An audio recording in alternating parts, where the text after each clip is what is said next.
is coming to the very soon. We want to have renewable energy, and we are very deliberate.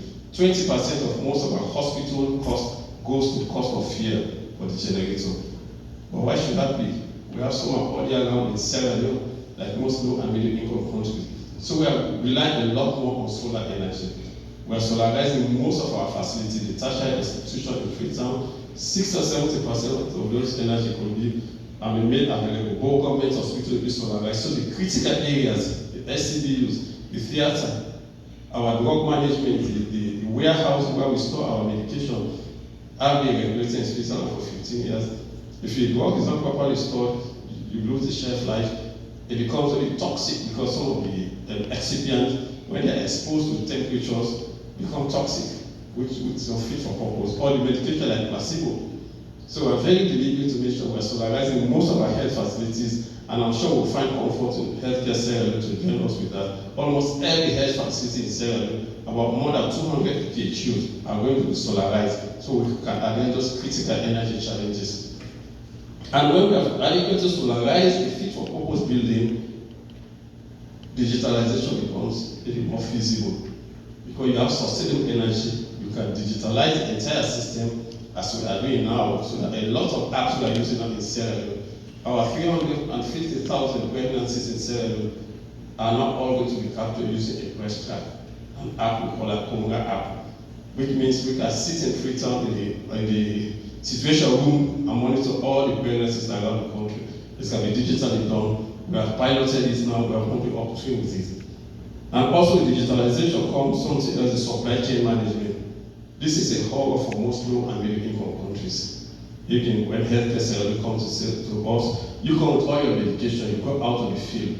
How do you monitor what goes out and what comes in again? How do you monitor stock out? We've got an app, we call it the M-Supply app. That was developed by Sierra Leoneans, directly the pharmaceutical services, Dr. Batima, Mr. Fawad Sherif here. You know him very well, Batima. And it was a competitive one. I went there, I'm very fan of digitalization.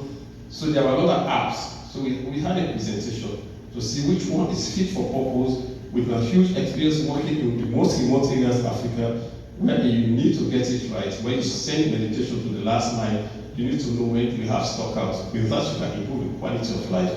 So we have the M-Supply now that has been attracting the attention of people, especially in Geneva. They are coming to Sierra Leone like the Liberians end of this month to see how can they, this end of this month, how can they adapt this app. It's worked very well, but provided you have sustainable energy.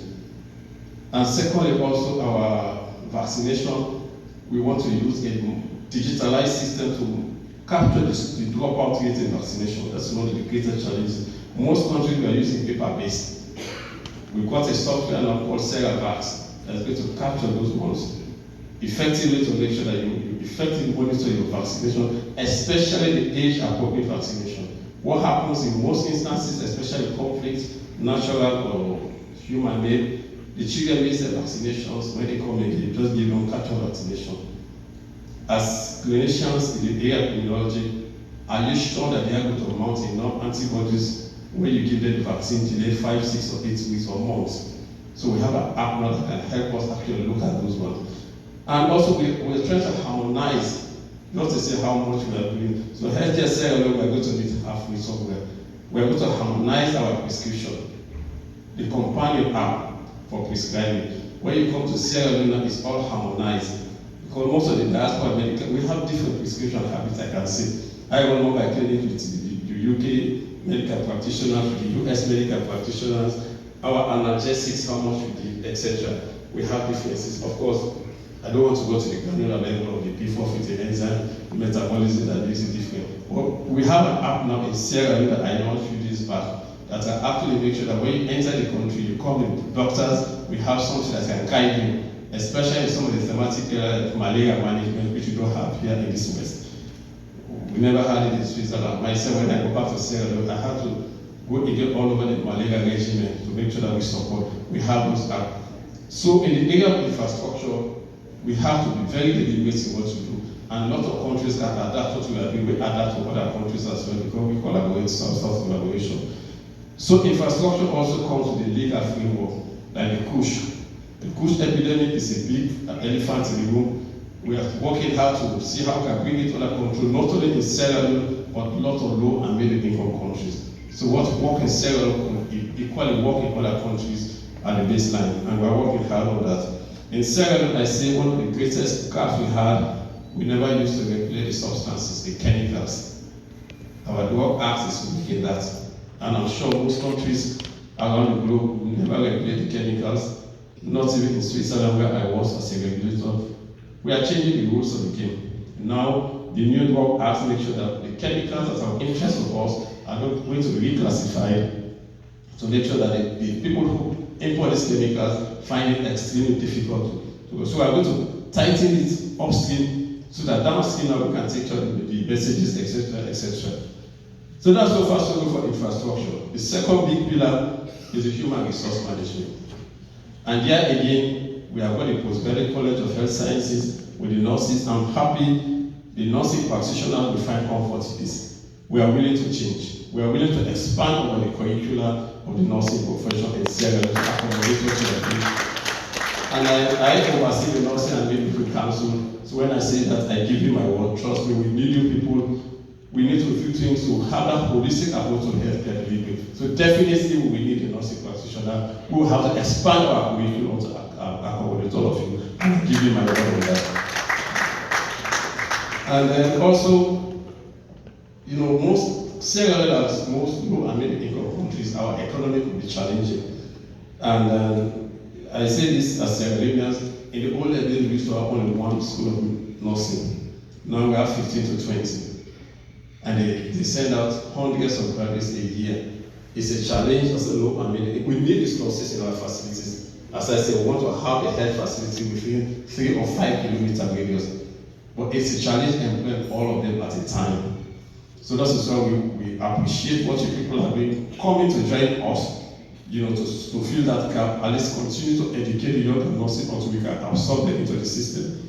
Building some of these facilities that can employ the nurses and doctors as we are having in Sierra Leone. And I think that is the way to go. We are really working hard. It is public secret, it is public secret, as the ambassador said, some of the nurses sell medications in the hospital. They don't want to do this. Everybody wants to, and everybody wants to have a paycheck to build upon. But because we cannot employ all of these thousands of nurses every year, so it is illegal for them. If I catch them, I try to fire them.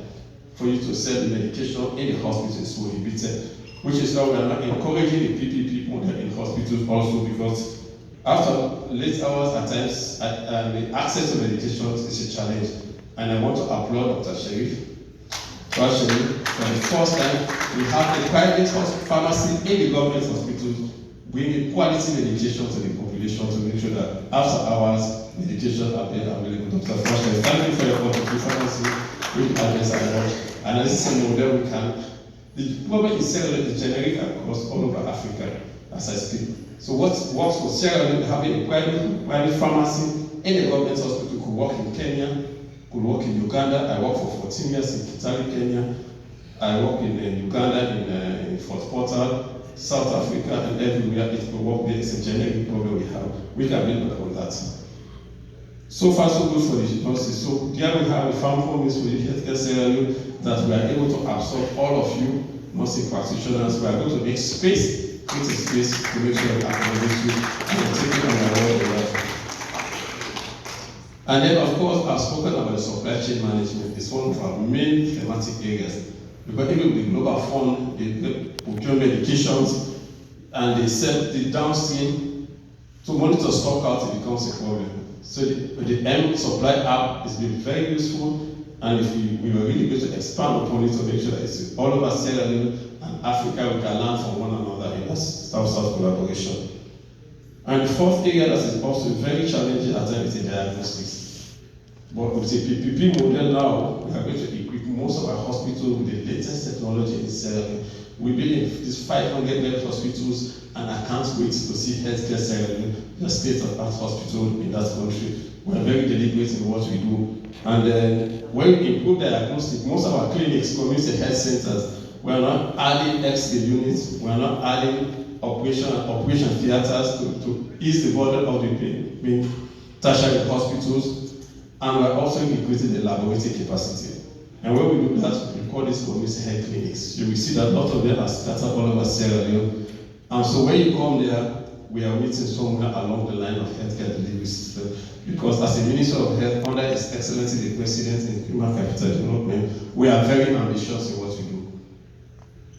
And we know we can do it. I look at the eyes of Sierra Leoneans. The population is on our side, only about 8 million people. Same population like Switzerland where I was. If we can do it, if committed, and what the ambassador and the chairman said, working together as a team, we can achieve that fit for purpose healthcare delivery system for Sierra Leone. You know, it's a common proverb in Sierra Leone, it's spoken in Mende, but in Africa in general, they say if you want to go fast, you go alone. But if you want to go far, you go as a team. Therefore, we appreciate such a collaboration with Healthcare Sierra Leone. And with those few words, I won't go on to belabor the point again. You know, politicians, we talk a lot. What's for as a physician, we talk quite a lot more. So I want to thank you very much this evening. And please, let's stay committed and let's work as a team. I thank you.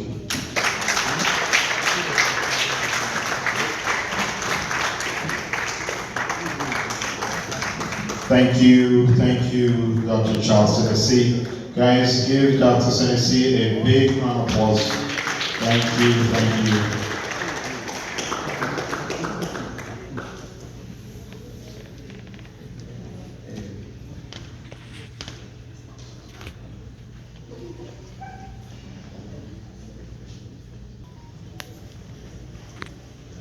Again, thank you everyone for being here. We are almost done. We have 2 or 3 more things to do.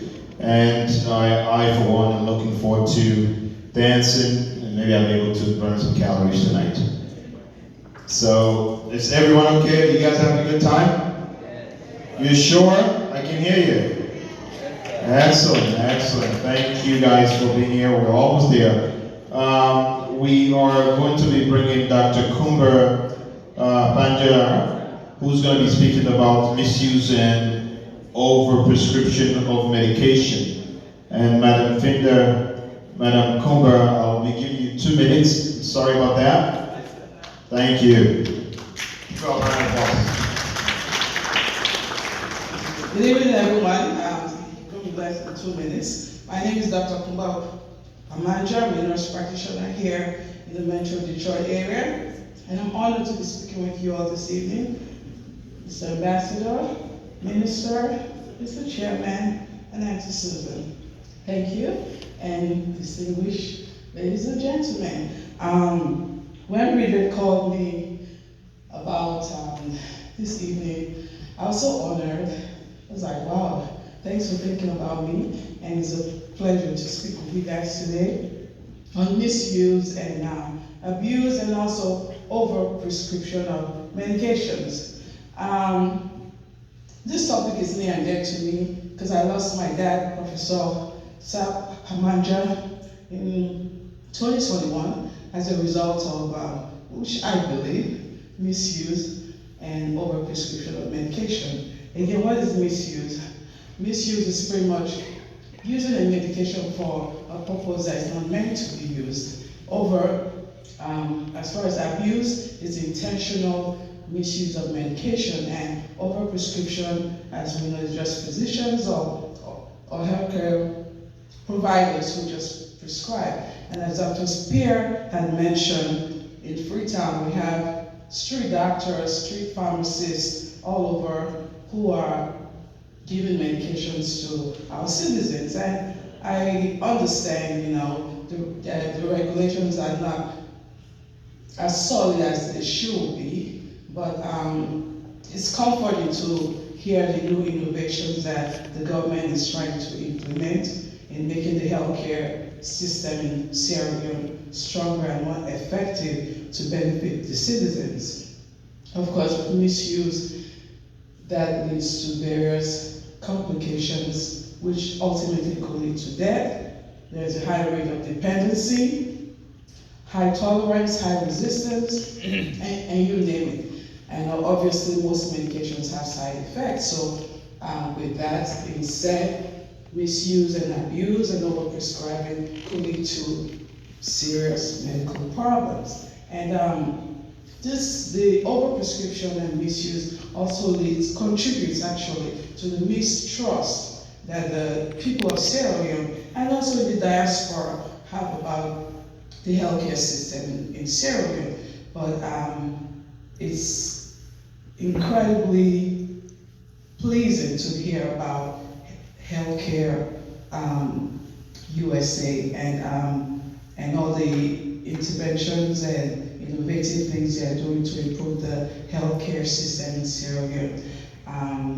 Again, I'm honored. I mean, a lot has been said. I don't want to keep dwelling on this, but I'm just so pleased and impressed with all the innovations in Sierra Leone. Thank you. Thank you so much for your contribution. And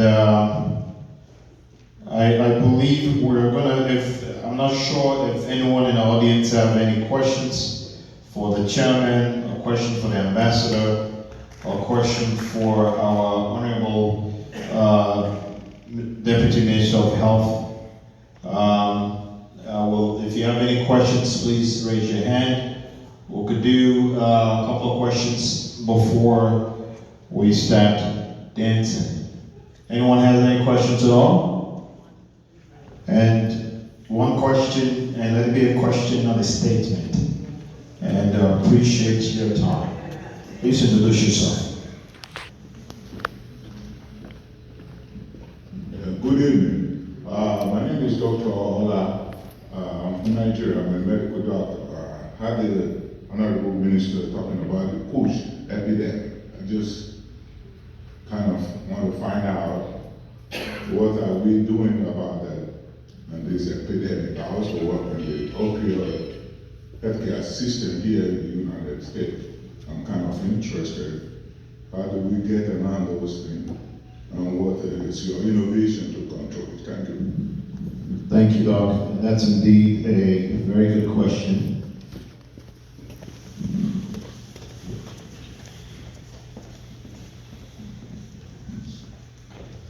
Honorable Minister.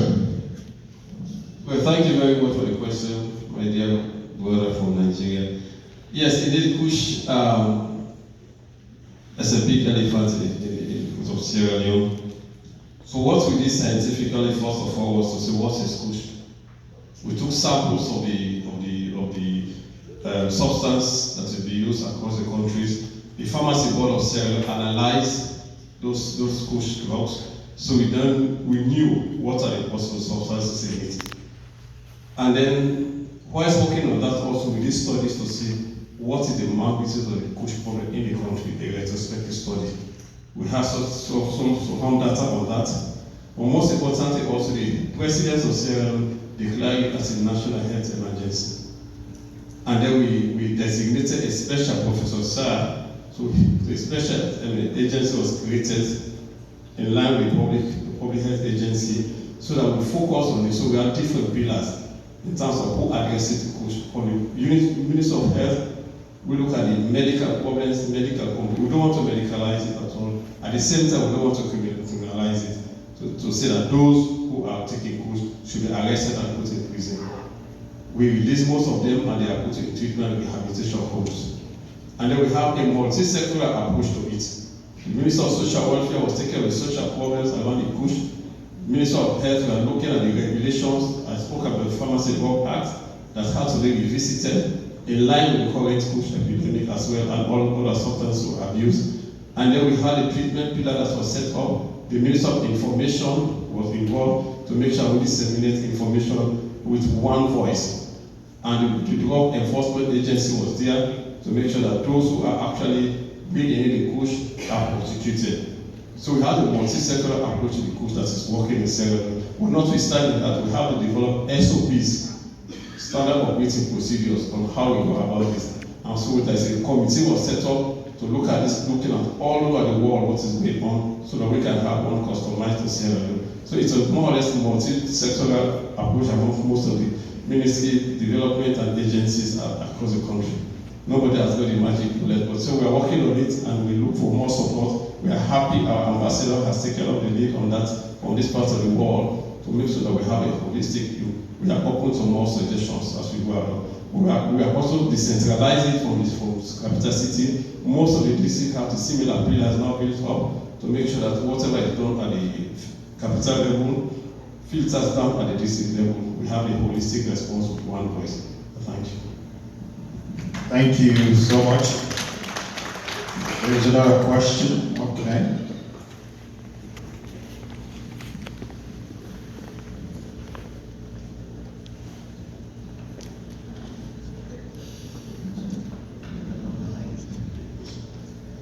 Yes, my name is Usman Darami, and I have lived in the Detroit area for a while now. But I don't think that we are really communicating with each other.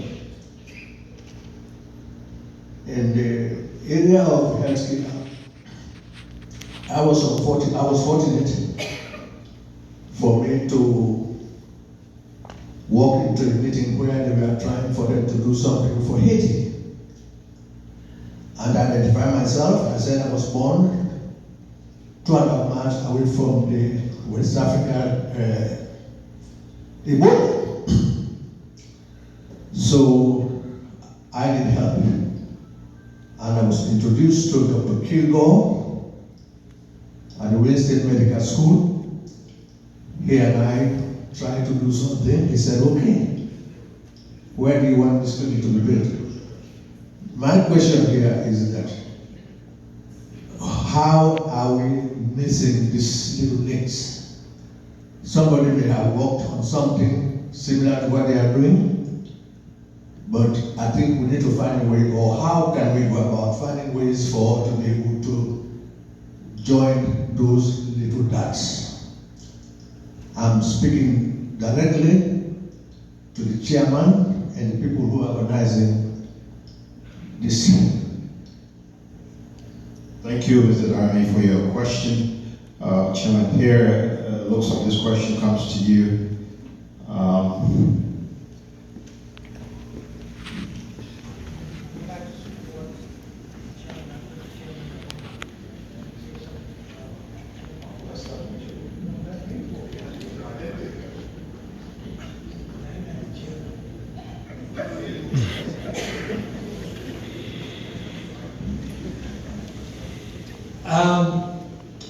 Thank you very much for your question. I think if I heard it correctly, he said that we are not talking to each other. Am I correct about that, sir? Or we're not working together? Was that your question, sir? Was that your question? Okay. Let me speak as an organizer. Before I became an ambassador, I was an organizer. No matter what the problem is, nobody is going to organize you. You have to take the first step. It doesn't have to be, you don't have to wait for Dr. Pierre. You don't have to wait for the minutes to the doctor. Watch how things start. So few people change. They make history. Let me give you an example. In this country, there was a time Africans were afraid to wear African clothing. I don't think if some of you remember that. I've been here 30 years. So I know what I'm talking about.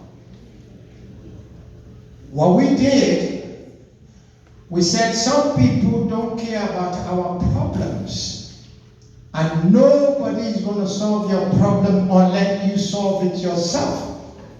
So if people want to do something, start with 3 or 4. And believe you me, once you start getting results, everybody wants to join. So Healthcare Sierra Leone has started something. You have all of you here want to do something. Start. They said, when you want to advance peace, it's going to start with you. So let us don't wait for somebody else. Start in small groups and then join the bigger groups. And before you know it, we have the ocean. Thank you. Thank you, Honorable Ambassador. Chairman Pierre. Thank you. This is very quick, short. Thank you. I think the ambassador has said it all. But I want you to also know that, like you said, we started small, but we reached out. If you look in this garden tonight, you will see that about 8 states are represented here. Because we are reaching out to other members, other professionals. You don't have to be a nurse, you don't have to be a doctor, you don't have to be a midwife, as long as you're interested to help the situation is where you're welcome. We have Miss Miss Mary Bindi from Georgia. We have from Tennessee. We have Sam here. And one of the things we went and talked to somebody in Syria. He's not a doctor, but I want you to know he flew from all the way to Syria. He came here 3 days ago, took the train to be here with us today. Mr. Prince Williams. That is the dedication. We have a non-American, a nurse practitioner sitting down there. She wants to do more for Sierra Leone. That's how we are reaching out.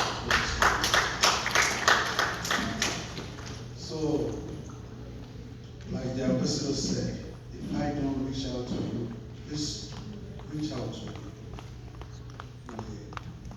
We open our doors anytime to talk to you. We want all of us to celebrate each other. We should love ourselves, Sierra Leoneans.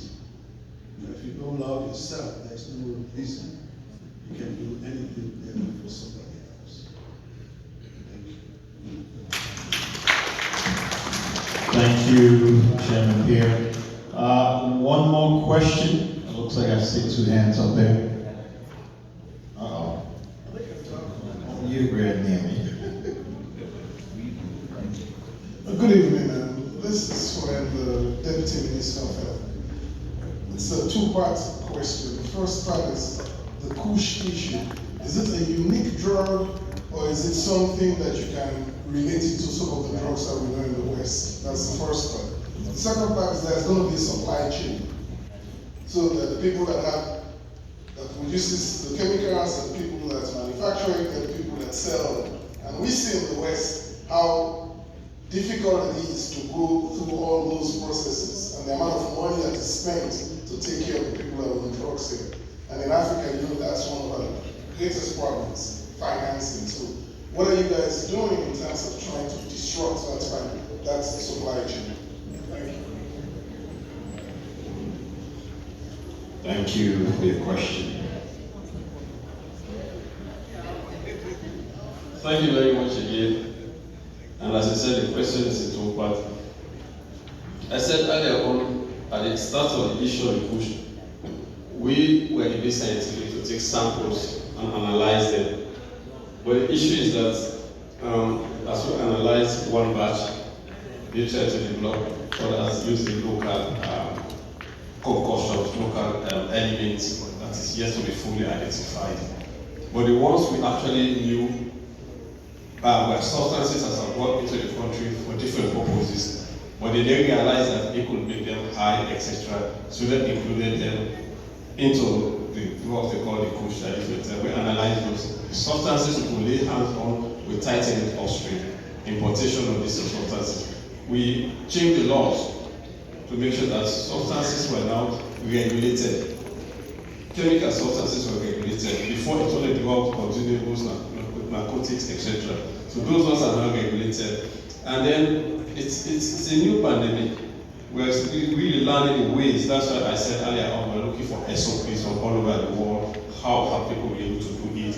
The country like also Switzerland for 20 years is an issue. It's an issue there. But we have agencies that are specialized. We are building the capacity in Sierra Leone, and we are leaning on other countries across the sub-region to make sure that we have a holistic response to this. That's what I said, Africa, we are really holding our hands together with the establishment of the Africa CDC, with the establishment of the African Medicines Agency. This is things we are really building the capacity for. We are not yet there, but we are working closely. And then the supply chain management, that's why it's a multi-sectoral approach. We have the Ministry of Internal Affairs, the law enforcement, the police, and others who are really working very hard. Community stakeholders, community society organizations, civil society organizations with capacity in these areas where they are leaning on their international partners working with other countries that have had similar epidemics before or pandemics. So it's a more or less a holistic response. We don't have the magic bullet yet. We are working very hard, taking one step at a time, but very deliberate in what we do. So I don't know whether that answers your question. Thank you very much. And indeed also we are trying to be innovative. Like most things we do in low and middle income countries, we are trying to be more and more innovative. If I can even digress into the issue like the solar. You know, Africans, I'm so proud of the people that Africa is Sierra Leone as well. Marching. We are not even thinking of solar ambulances, solar boats to be used as ambulances. So it means situation are pushing us to think more critically and be more innovative. So I'm sure in that area we're able to get there somehow. So thank you. Thank you so much.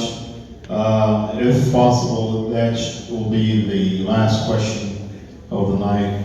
I would probably like to bring along Haja Khadi Jallo for a vote of thanks. Please give her a long hand.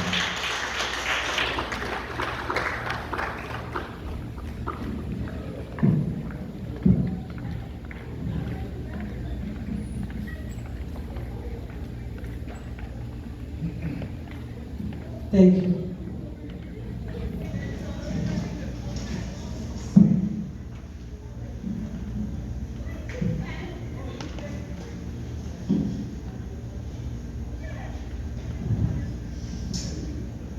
Honorable Deputy Minister of Health, Dr. Charles Senesi, our Honorable People's Ambassador, His Excellency Siddiqui Abubakar Y, Mr. Chairman, distinguished ladies and gentlemen, good evening.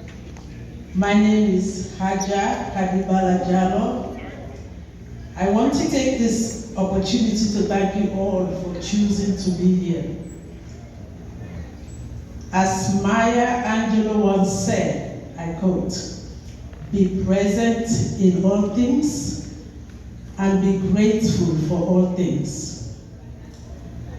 Everyone here could have been some other place, but you choose to support this honorable cause that is geared towards helping our people in Sierra Leone. I doff my heart to you. I want to say many thanks to our chairman, Dr. Pierre, Vice Chair, and every member of the organization for making this happen. If I start calling names, I'll get in trouble. For some names, but some names are worth mentioning. So the chair lady of the fundraising committee, Mrs. Bridget Mbayo and her team, I say thank you.